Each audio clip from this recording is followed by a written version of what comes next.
আপনারা দেখছেন যে আমাদের ছাত্রদল, যুবদল, স্বেচ্ছাসেবক দল এবং বিএনপির কেন্দ্রীয় নেতারা পর্যন্ত গলা সমান পানির ভিতর ভেসে ভেসে তারপর মানুষের ঘরে ঘরে ত্রাণ সামগ্রী পৌঁছে দিচ্ছে।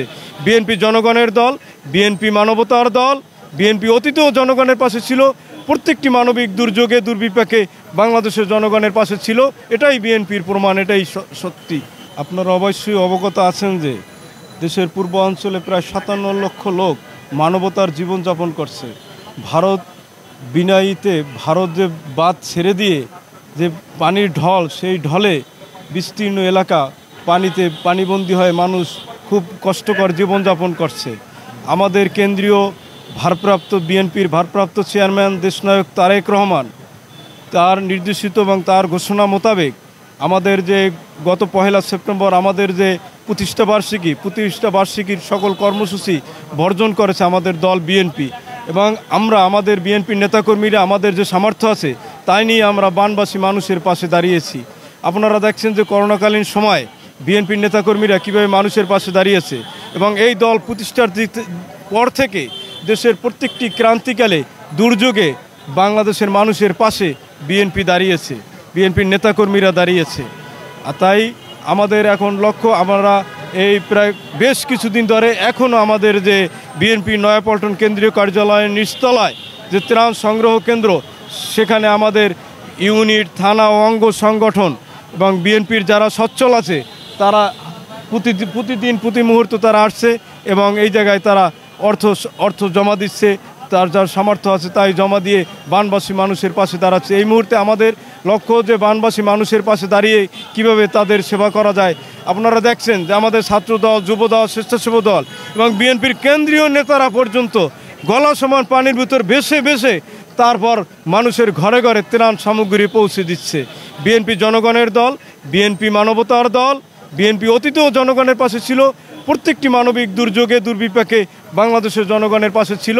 এটাই বিএনপির প্রমাণ, এটাই সত্যি। ভাই, শেখ হাসিনা পালানোর কোনো সুযোগ নেই। আপনারা কেন বলেন সে পালিয়ে গেছে? তাই সে পালাতে পারবে না। সে বিশ্বের ভিতরে সবচেয়ে কুখ্যাত রানী স্বৈরশাসক। শেখ হাসিনার এই রকমের জুলুমবাজ স্বৈরশাসক পৃথিবীতে অতীতে আসছে কিনা সেটাই সন্দেহ। নমরুদ, ফেরাউন, চেঙ্গিস, যত জালেম যুগে যুগে পৃথিবী এসেছে, সকল জালেমের জুলুমের সীমা অতিক্রম করেছে এই খুনি মাফিয়া সরকার। সে যে আয়নাগর বানিয়েছে মানুষের, সেখানে যাইয়ে দেখেন আয়নাগরের ভিতরে এখনও মৃত মানুষের কঙ্কাল সারিবদ্ধভাবে পড়ে আছে। এই রকমের বর্বর জালিম পৃথিবীতে এখন পর্যন্ত আসে নাই। শেখ হাসিনা নিজে মানুষের বুকে পাড়া দিয়ে তারপর নিজে হাতে সে জলাই করছে। এই জঙ্গি খুনি শেখ হাসিনা কোথাও পালিয়ে সে বাঁচতে পারবে না। আন্তর্জাতিক আদালতে শেখ হাসিনাকে তলব করে আন্তর্জাতিক আদালতে পৃথিবীর ইতিহাসের সবচেয়ে দৃষ্টান্তমূলক শাস্তির ব্যবস্থা করা হবে, যে পৃথিবীতে আর কোনোদিন কোনো স্বৈরশাসক, কোনো জুলুমবাজ মানুষের উপর যে অন্যায় অত্যাচার জুলুম করার সাহস না দেখায়। আমরা চাই শেখ হাসিনার বিচার হোক, এমন দৃষ্টান্তমূলক বিচার হোক যাতে আর কোনোদিন কোনো স্বৈরশাসকের উদ্ভব এই পৃথিবীতে না ঘটে। কিন্তু বাংলাদেশের একজন নাগরিক হিসাবে আমি চাই শেখ হাসিনার ফাঁসি হোক, কিন্তু শেখ হাসিনার কবর এই বাংলাদেশের জমিনে আমরা কোনোদিন হতে দেব না। কারণ শেখ হাসিনা এই বাংলার মাটিকে, এই বাংলাদেশকে সে কলঙ্কিত করেছে, রক্তাক্ত করেছে। আপনারা যান বাংলাদেশ, ঢাকা সিটির প্রত্যেকটা এলাকায় যান, বাসাবাড়িতে যান, ঘরে ঘরে হাহাকার। মনে হয় 100 জনের ভিতরে 10 জন মানুষের গুলিবিদ্ধ, হাজার হাজার মানুষ। আমি কিছুদিন আগে রায়েরবাগ এলাকায় একটা ম্যাচ বাসায় গেছি, মাতবার বাড়ির একটি ম্যাচ বাসায় গেছি, গিয়ে দেখি রিক্সাওয়ালারা, শ্রমিকেরা কয় ভাই আমার এই জায়গায় গুলি, ভাই আমার এই জায়গায় গুলি, ভাই আমার এই জায়গায় গুলি। চোখ নাই, কেউর হাত নাই। একই বিভীষিকাময় রক্তাক্ত এক ভূমিতে পরিণত করেছে এই খুনি হাসিনা।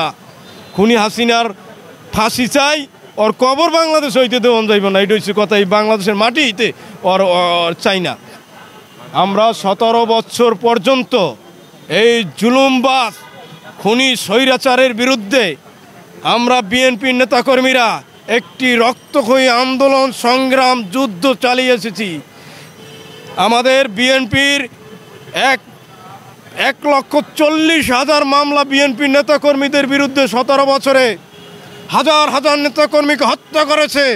800 নেতাকর্মী গুম হয়েছে শুধু বিএনপির তারপরও বাংলাদেশে বিএনপির একটা কর্মীও রাজপথ ছাড়ে নাই।